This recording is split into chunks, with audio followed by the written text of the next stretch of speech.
जय हिंद दोस्तों। All can study में आप सबका बहुत बहुत स्वागत है। आज हम बात करने वाले हैं वीबीजी रामजी बिल के बारे में।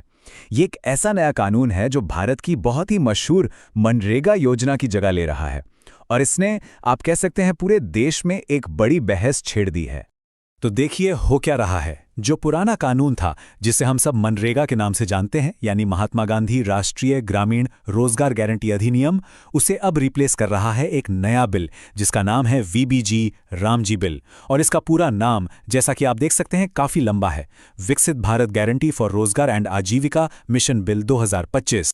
तो चलिए सबसे पहले ये समझते हैं कि ये पूरी बहस शुरू कहां से हुई। बात है 17 दिसंबर 2025 की, जब संसद में ये बिल बड़े ही नाटकीय ढंग से पास हुआ। उस दिन संसद का माहौल आप समझिए काफी गर्म था। बिल लोकसभा में तो पास हो गया, लेकिन विपक्षी सदस्यों ने इसका जोरदार विरोध किया। इतना ही नहीं, बिल की कॉपियां फाड़कर सदन में फेंक दी गईं और फिर विरोध करते करते वो लोग सेशन से बाहर चले गए। मतलब पूरा हंगामा बरपा था। अब देखिए, इसमें एक बड़ा बदलाव ये है कि नया बिल साल में 125 दिन के काम की गारंटी देता है, जबकि मनरेगा में ये 100 दिन था। तो सुनने में तो ये अच्छा लगता है ना? लेकिन असली जो विवाद है वो इससे कहीं ज्यादा गहरा है। तो सवाल ये उठता है कि आखिर इतना जबरदस्त विरोध हो क्यों रहा है।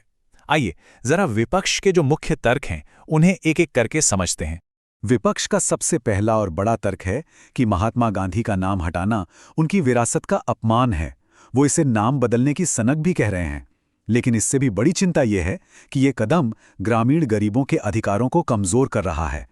प्रियंका गांधी और शशि थरूर जैसे बड़े नेताओं ने भी इसका खुलकर विरोध किया है। मतलब उनका कहना है कि ये सिर्फ नाम की बात नहीं है, ये काम के कानूनी हक को कमजोर करने की कोशिश है।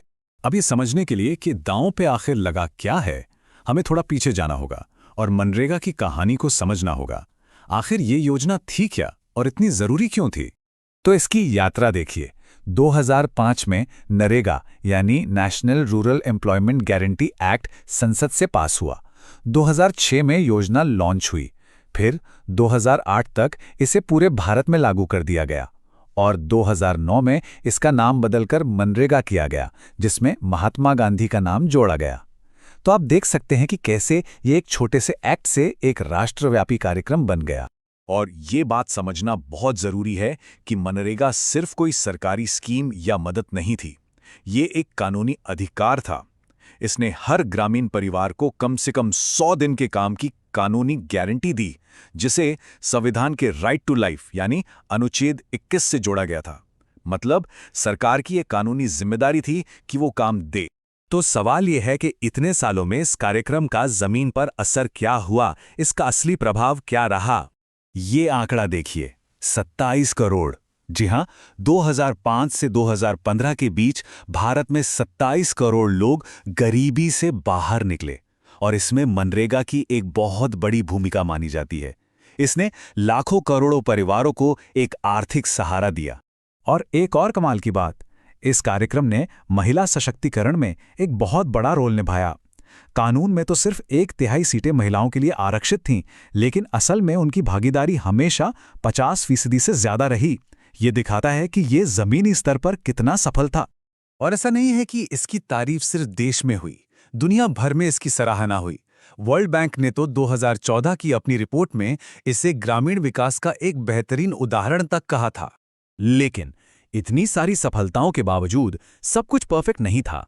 इस सिस्टम में कुछ बड़ी खामियां भी थीं और आलोचकों ने भ्रष्टाचार और ठीक से काम न होने जैसी कई बड़ी चुनौतियों की तरफ इशारा किया। एक कहावत बहुत मशहूर हो गई थी, एक गड्ढा खोदो और फिर उसे भर दो। ये मजाक में कही जाने वाली बात असल में भ्रष्टाचार के आरोपों को दिखाती थी कि कैसे कई बार सिर्फ कागजों पर काम दिखाकर पैसा निकाल लिया जाता था, जबकि असल में कोई ढंग का काम होता ही नहीं था। तो यही सब वो बड़ी चुनौतियां थीं, जैसे कि भ्रष्टाचार, राज्यों में ठीक से काम ना होना और फंड की जवाबदेही में कमी। इन सब वजहों से ही सरकार को लगा कि एक नई और बेहतर प्रणाली बनाने की जरूरत है। तो अब आते हैं नए बिल पर। और ये बिल जो सबसे बड़ा बदलाव ला रहा है वो है इन रोजगार कार्यक्रमों को फंड करने के तरीके में। इसे जरा ध्यान से समझिए। जो नया बिल है उसके तहत हर राज्य को एक फिक्स्ड लिमिटेड बजट दिया जाएगा। जबकि पहले क्या होता था? पहले का मॉडल डिमांड ड्रिवन था, मतलब जितने लोग काम मांगेंगे सरकार को उतना पैसा देना ही पड़ेगा। तो ये एक बहुत बड़ा बदलाव है। ओपन एंडेड फंडिंग से अब हम एक लिमिटेड बजट वाले मॉडल की तरफ जा रहे हैं। तो आखिर में मनरेगा से वीबीजी रामजी बिल का ये सफर हमें एक बहुत बड़े सवाल पर लाकर खड़ा कर देता है। सवाल यह है कि क्या ये नया नाम और ये नया फंडिंग का तरीका गांव में रहने वालों की जिंदगी को बेहतर बनाएगा, या फिर ये दुनिया के सबसे बड़े सामाजिक सुरक्षा कवच में से एक को ही खत्म कर देगा? इसका जवाब तो खैर वक्त ही बताएगा। ऐसी ही जानकारी के लिए सब्सक्राइब कीजिए ऑल कैन स्टडी को। Thank you. चलिए नेक्स्ट वीडियो पर मिलते हैं।